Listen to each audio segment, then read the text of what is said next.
The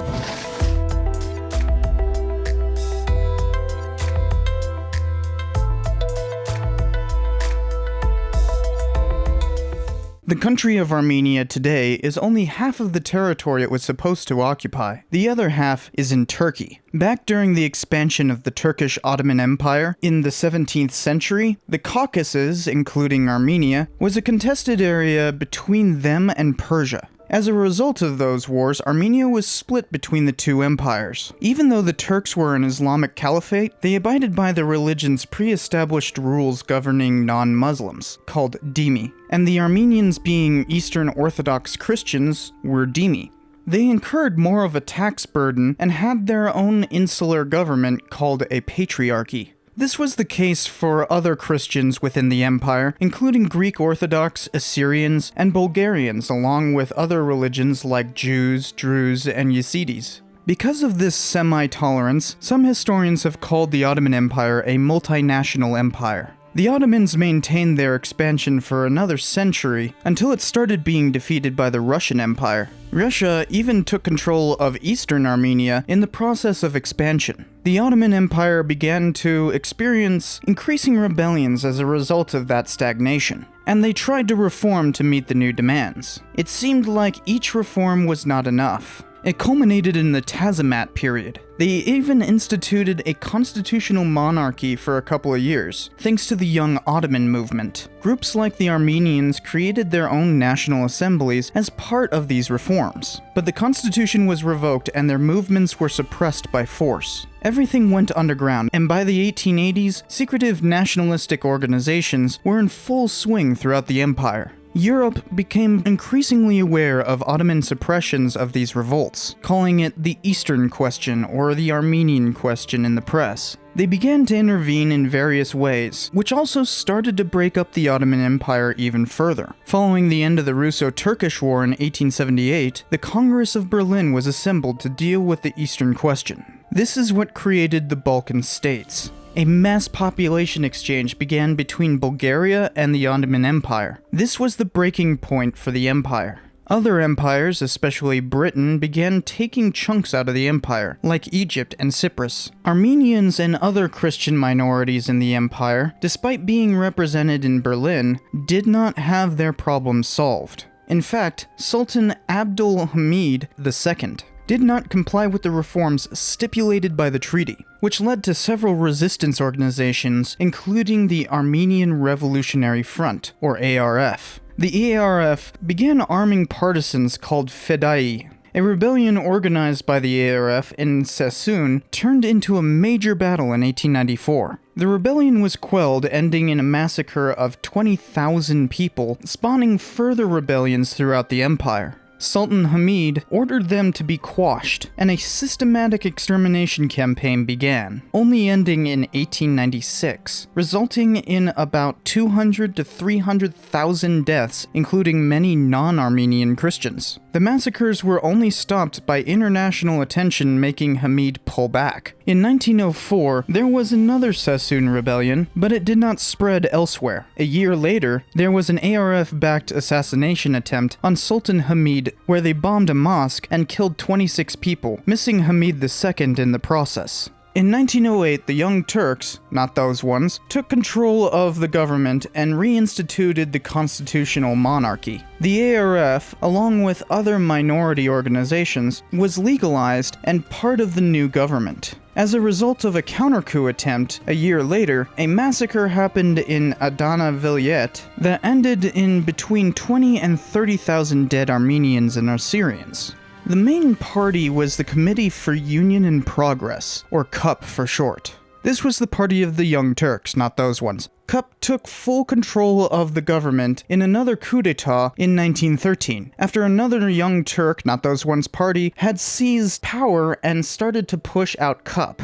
With international intervention, CUP brought a reform package to the Armenians that would have given them a few autonomous provinces with European oversight. Unfortunately, the Armenian reform package was signed into law only a few months prior to World War I, and so was not implemented. World War I was an extension of the Balkan Wars, and those wars had already caused mass deportations to and from the Ottoman Empire, especially of Bulgarians and Greeks out of the empire and Turks into it. It was feared that this was a possibility with the Armenians during the war. That fear wasn't alleviated when Russian Armenians fought against Ottoman troops in the Caucasus. After a defeat there, the Cup leadership, later to be infamous as the Three Pashas, began to blame Armenians for Ottoman defeats. Enver Pasha forced Armenians in the army to disarm and become part of labor battalions.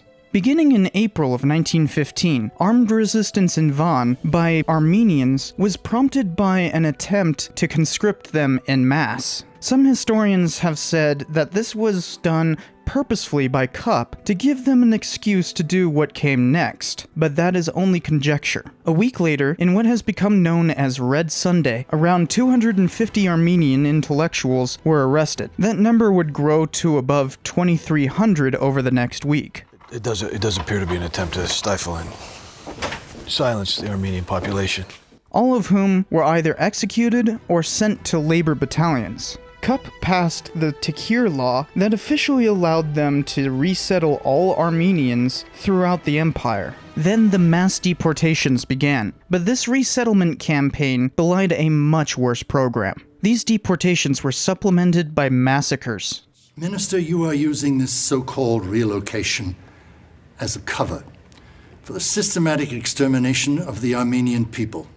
While the forceful migration into concentration camps were basically death marches, the rounding up and killing of thousands took place as well. The concentration camps were so bad that hundreds of thousands of people died as a result of malnutrition. There were even groups created that were essentially extermination troops.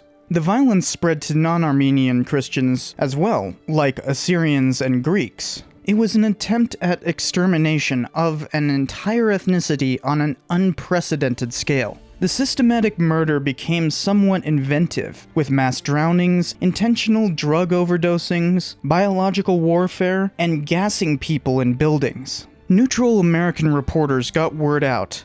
Armenian men are being slaughtered in their villages. Their women and children are being driven into the desert to be murdered. Send that! While German advisors secretly documented the atrocities for posterity, ambassadors and consuls did their best to help. As the Ottomans began to lose the war, foreign occupied territory helped refugees. The siege of Van, for instance, was only stopped by Russian troops coming through. The worst of it was in 1915, but the extermination attempt continued.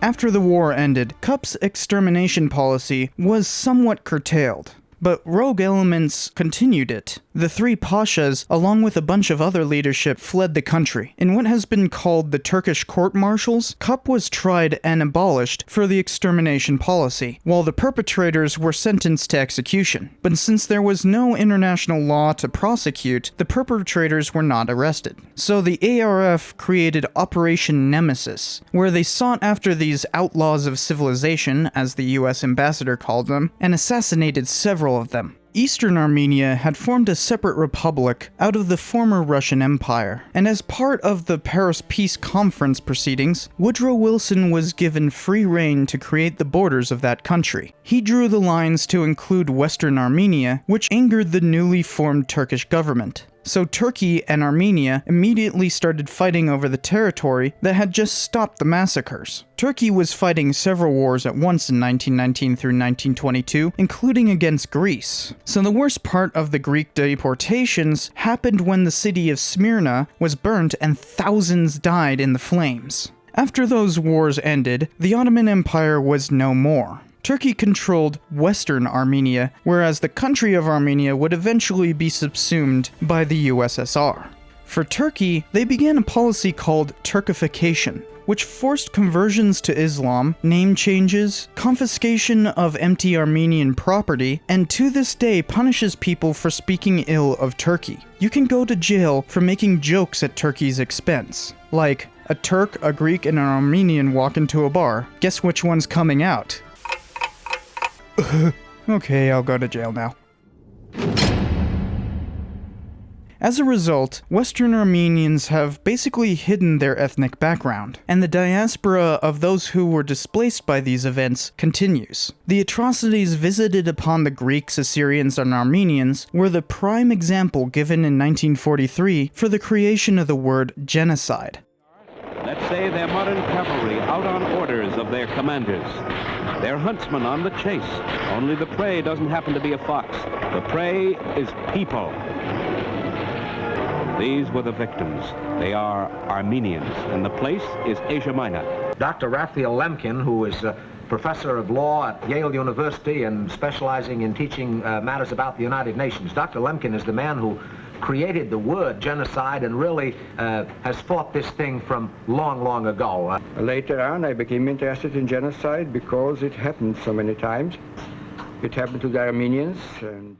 The Armenian Genocide has thusly become a topic of hot debate. Turkey has instituted Armenian genocide denial and forced her allies to tiptoe around the subject. What are you doing? They're just Armenians.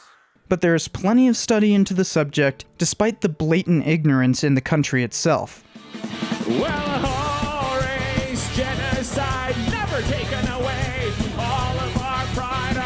The Armenian Genocide is the most studied genocide in history after the Holocaust during World War II. In many ways, it was the precursor for that. Even though the Armenian Genocide does seem to get forgotten by the mainstream, it is by no means lacking representation in literature. One could read 100 books on the subject and still cover less than half of the total literature. Because of the official denial by Turkey, study has been made difficult, but scholars are endlessly resourceful folk when it comes to research. There is plenty of easily available material, and I've only scratched the surface of this subject in this episode. Perhaps the most contested part of the scholarship is the number of dead, but it seems safe to say the number is above 1 million with another 1 million Greeks and Assyrians. Or one could roughly say that the total is 2 to 3 million. It is a well understood event. So, some of you might have noticed this is from my review of The Promise, but I thought it was an important enough topic to spin off into its own episode.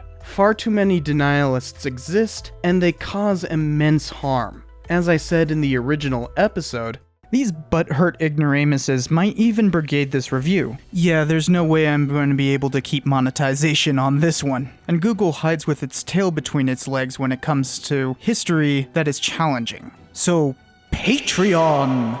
And if they do demonetize this, that clearly shows that Google supports genocide denialists. But by decree of King Richard I, bigots get banned. In fact, it was the original episode that made me realize that I should not tolerate such denialism any longer, especially after I received a call from the US State Department warning me against traveling to Turkey. Denialists can go screw themselves. They deserve no place in a discussion about the very history they deny. Anyways, do tell me what you think about spinning off old videos like this. Should I do more, and which ones? I'll see y'all in the next one.